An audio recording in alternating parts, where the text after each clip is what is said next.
is you, at 35, right? What do you think of his move up to cruiserweight to try to become a 5th division world champion? I think that's good. Shit, that motivated me to do the same. A lot of boxers, I think, it motivate them. But just saying what he's doing right now.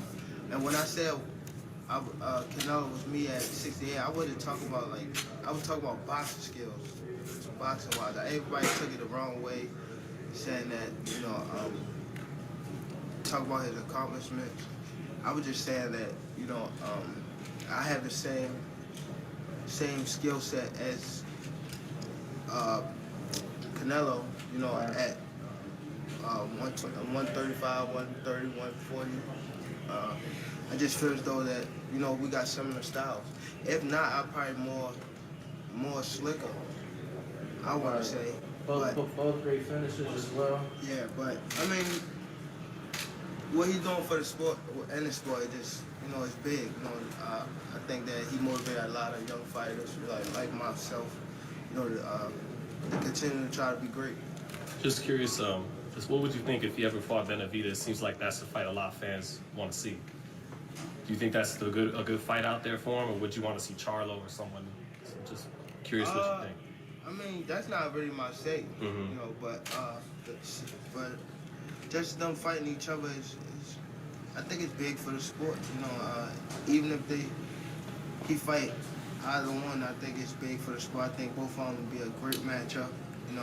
Even if you fight Benavidez or Charlos, I think that's a great fight. The boxing fans want to see. So if it happen, it happen. If it don't always blame the fighters.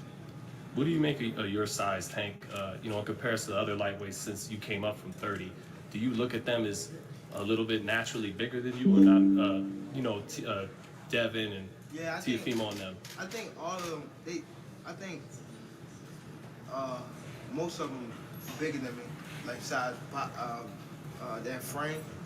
That's why it's like I can fight at 130 if I want to. I think I can fight at 26 if I can have a real good cat. I think so. But I mean, just going up my frame, that frame is just much bigger than mine, and they taller. So, but they know who the top guy is. All of them. Do you feel like, on that note, you're giving your credit being that you've been champion, you can be champion through 130, 135, 140? When we talk about pound for pound, we talk about fighters going up and down in weight classes. I did that. Right. How do you feel about that? They talk about these guys that they was champion and they fought, champions back to back. I fought when I won my world title. I think I was 20. I was 22, and I fought like 3 undefeated guys right back to back. So they don't talk about that. They just think that I don't know. It's just all in the hype. First they was big on Lomachenko. Now that Lomachenko lost, they big on the next person. Like boxing is just different. Just like even when we was at the fight and when Terrence and Sean was just fighting, they was streaming out Terrence, and then once Sean had that momentum, they start streaming out Sean. So it just you never win. You never win. You just gotta be focused in this sport, and whatever come with it, just be ready. A lot of people die off because they not focused, or they just shit just like in the heat of the moment. Even like with me, just like off of Twitter when I got mad at a couple fighters just screaming out my name, knowing that damn well they wouldn't fight me if somebody was to give them the contract, talking about they said the contract and all that. It's all cap. It just talk.